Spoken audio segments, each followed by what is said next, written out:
Another common variation on the average is the median. The median is the number in the middle of a set of values in numerical order. A key point here is that the numbers are in numerical order. Your list of values or set of values may not be written in order. So step 1, list the values in numerical order from least to greatest. So I go through and I find my smallest value. -3 is my smallest value. It's further to the left on the number line, followed by -1.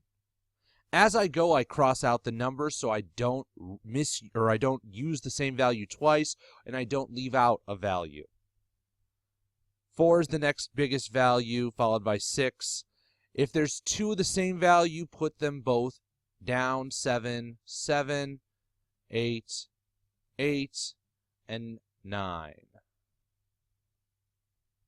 Now I need to count in from the biggest and smallest values until I hit the middle value.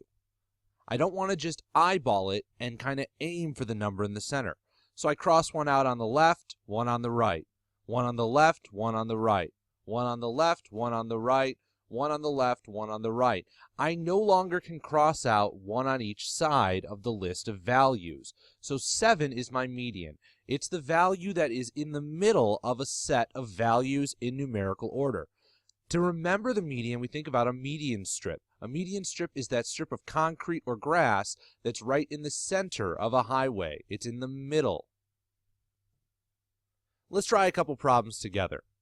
So we have our set of values. We want to put them in numeric order.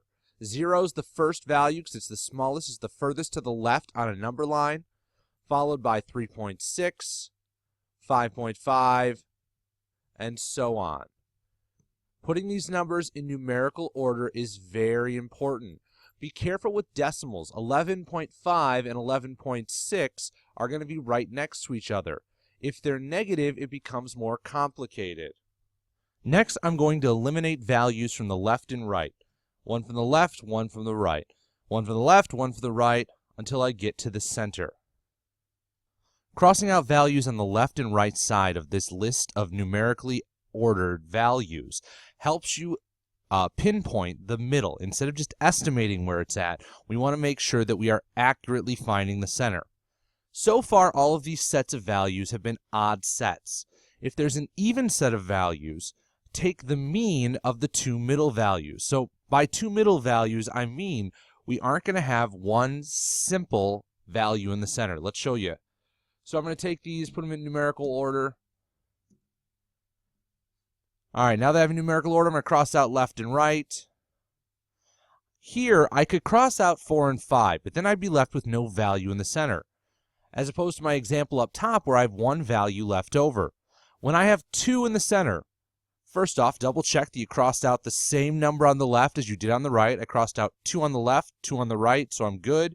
I'm going to add those 2 up and divide by 2. I'm going to find the mean of 2 values. So 4.5 is my median. It's the value that's dead center between those two. On your own, try the other 2 examples. The range is a way of looking at all of the values in our set. It tells us how far the set of values stretches. The difference between the largest and smallest data. So we're going to end up taking the biggest value and finding how far it is away from the smallest value. Good way to remember that is we have here Home on the Range. We have the beginning of the song connected to the end of the song. We're looking at the beginning and end, the biggest and smallest value. So to start out, just like we've already been doing, just like we'll have to do if we're finding the mode, mean, median, etc. already, we're going to put the values in numerical order from least to greatest. So I'm going to take all these. Remember, be very careful. Watch decimals. 7.2 is smaller than 7.5. I have 8, 8, and 9. Subtract the smallest value from the biggest value. So I take the biggest value, 9, minus the smallest value, 2. 9 minus 2 gives me a range of 7. So these values fall in a range of 7. We'll try it again. Put the numbers in numerical order. Be careful with those negatives. Don't get it confused and put the negative 11 near 11.5 and 11.6. Once I have them in order, I see 25 is the biggest. It's the value that's all the way to the right. And I'm going to subtract the smallest, negative 11. 25 minus negative 11 is 36. That's because minus a negative becomes plus a positive value. So 25 minus negative 11 is the same as 25 plus positive 11, 36. On your own, try that last example problem.